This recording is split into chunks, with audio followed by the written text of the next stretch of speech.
Welcome everyone. We're doing this again. Uh Top 30. We do it every year. Shocker, the thing we do every year is being done at the end of the year again, right? Top 30 strongest One Piece characters. They have to be alive and they got to be canon. So no Ulta, no, you know, movie 45 character, no one like that, right? So, let's get into it. First, number 30, Marco. Not surprising, it's Marco, first commander. Then I got Lucci at 29, and at 28, I got Sanji. Sanji versus Lucci is kind of close. It should have been an extreme diff on Egghead, most likely with Lucci coming through, but Sanji has got stronger since Elbaf. In Elbaf, Sanji doesn't have Conqueror's Haki, which means the characters we get introduced to who have a semi-immortality can just beat him, such as Saint Killingham, Saint Mafi, Saint Guko, then Saint Sumors. My pronunciation is absolutely terrible. I don't know why, I just can't say these characters' names, and frankly, yeah, they are 27 to 24. Obviously, it's the same division, they should all be relatively close in power, and we haven't seen anything that is, contrary to that statement. Then, above them, I have Ben Beckman at 23. Once again, Scared Kizaru, pretty notable. 22, I got Law, and then at 21, I got Kid. So, Law and Kid will always be right beside each other as they are, very close rivals. Not the, oh, I rival the main protagonist kind of rival. They are the pretty much exact same in the story with constant parallels. I do think Kid is alive. I would really wish if we didn't have to wait 400 chapters to find that out, if they could either confirm or deny it. But right now, we just feel like it's in constant limbo. But apart from that, yeah. And then Kid, man, Kid's gotta do something. Honestly, I might take him off next year's list if this man doesn't get back up. This is or at least show us some air bubbles or something. I don't know. Killer dragged him into a cave or something that's under Elba. Something, right? 20, top 20. I got Rayleigh, strong, basically coaching on the fact that he was really strong in his heyday. So hopefully he hasn't weared off too crazy, right? And although we just know he's weaker than Blackbeard, and that's it. 19, I got Yamato. Yamato is still hella strong. I'm sorry, putting the bricks or going bar for bar with Kaido is kind of insane. So she's just there. Then Zoro above Yamato. Shiryu above Zoro. I feel is pretty obvious. Basically, wherever Zoro goes, Shiryu has to be a little bit stronger. That's why he's at 17. 16, Fujitora. Admiral. Really strong Admiral. You kind of need to be this high to be an Admiral, unless you're Green Bull, because Green Bull has shown terrible feats, if we're being real. He's shown terrible feats. Fujitora, on the other hand, has shown to be a notable enough opponent that Green Bull tries to reason with him rather than take him down, which, to be fair, Green Bull's not on this list, so it really doesn't matter. But at the same time, Fujitora is also compared to, the rest of the Admirals, so he really is riding the Admiral stock. Then we got number 15, Sengoku. This man just steals Garp's feats and Garp's narrative importance, but hey, Garp is so strong that he kind of makes it to 15 just on that anyway. 14, Sabo.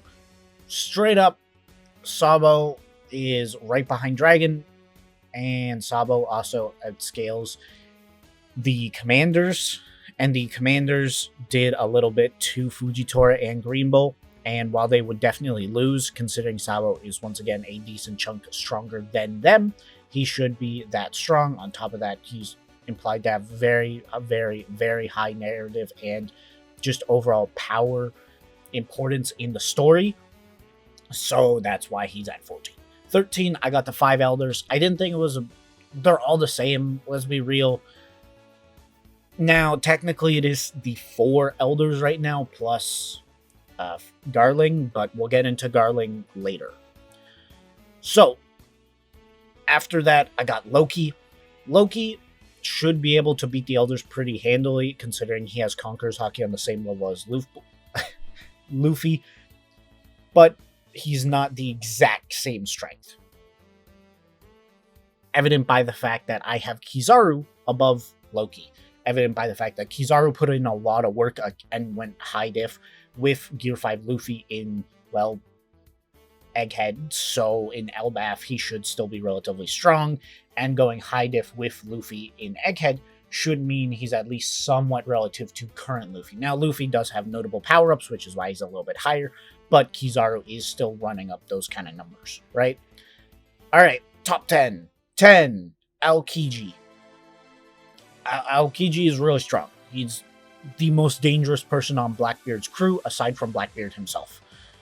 So it's not out of the possibility to say that he's incredibly strong. On top of that, he is still kind of coaxing on Marineford feats, because him going one-on-one with Garp and then not actually going one-on-one, considering Garp was by himself and Aokiji had the backup of the Blackbeard Pirates, right? So it doesn't make him look the best, but at the same time, it is still Garp, right? Now, above Aokiji, I have Luffy, just because Aokiji, I think, should be a relative fighter to Kizaru, and we saw how Luffy dealt with Kizaru. It was a high diff, but it wasn't... Considering Luffy beat Kizaru, he could probably beat someone of Kizaru's caliber, that being Aokiji, and also adding on to that, he's got some power-ups since then, so that's why Luffy's at 9.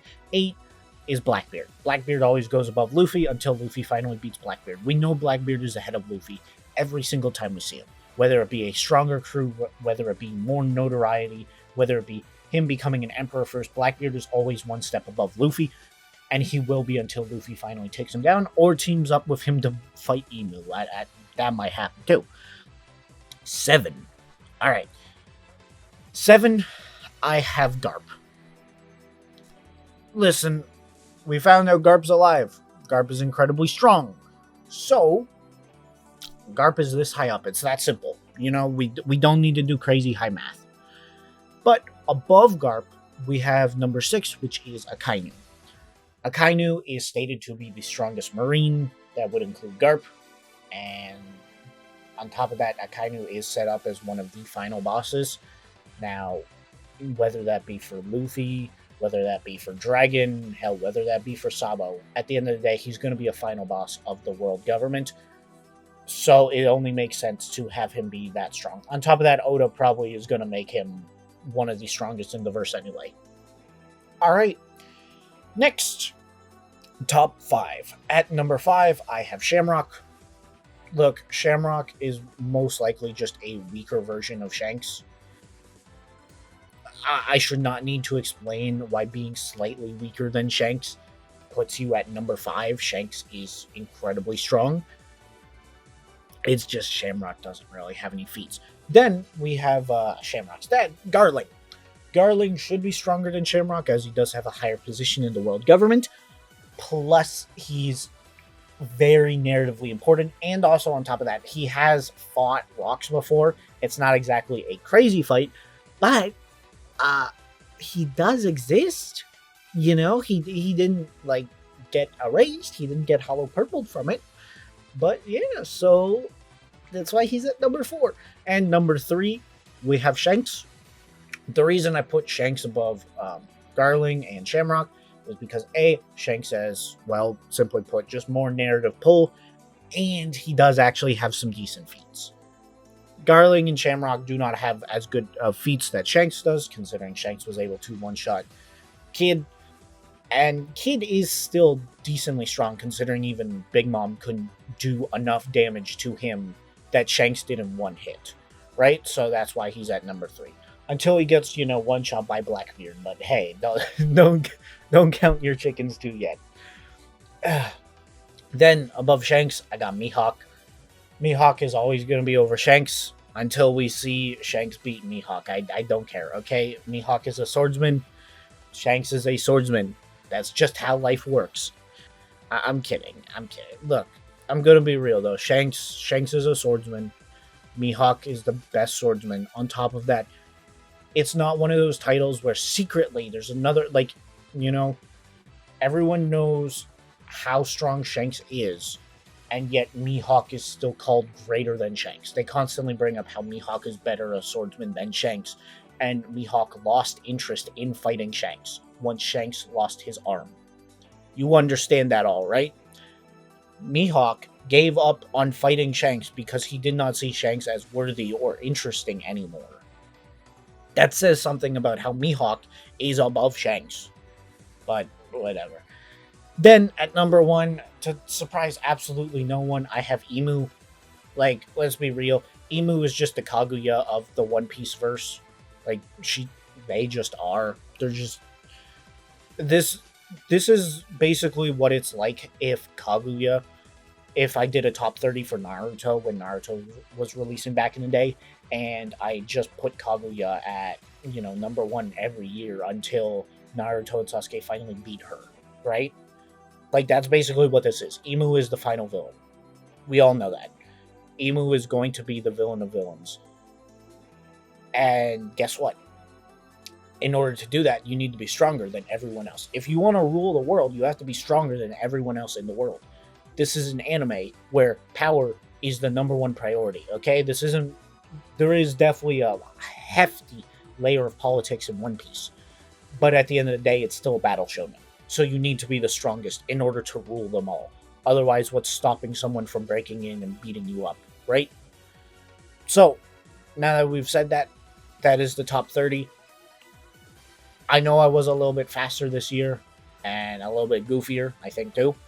But, hey, that's just what it's like growing, right? As I grow as a channel, my format changes and my personality shifts a little bit too. I get more comfortable with this, and I hope you guys get more comfortable with hanging out with me. Anywho, that's all for now, folks. Happy 2025. This is Rox, signing out.